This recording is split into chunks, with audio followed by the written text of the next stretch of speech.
Уважаемые зрители, вас приветствует видеоканал Kazakh Idioms. Казахтың мақал мәтелдері. Казахский народ всегда уделял особое внимание умению утонченно выражать свои мысли.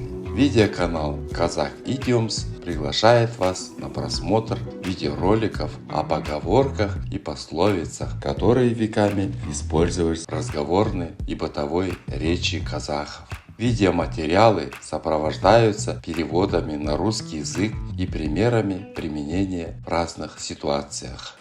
Представляем вашему вниманию следующую казахскую поговорку. Адамның кілті аспанда.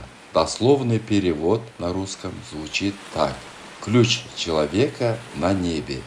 Как вы догадались, эта поговорка имеет глубокий смысл, где будущее человека представляется загадкой, а ключ к нему достать невозможно, как достать до неба. Приведем пример, как она используется в повседневной жизни. Проходит внутрисемейное обсуждение. Дочь пытается доказать отцу, что для ее будущего лучше пойти работать после окончания школы. Отец настаивает, что для ее будущего лучше будет учиться, а мать выбирает не спорить, так как считает, что адамның кілті аспанда, и никто не знает, что будет лучше для будущего дочери. Надеюсь, что эта поговорка поможет лучше понять казахский менталитет. До новых встреч! Сау болыңыздар!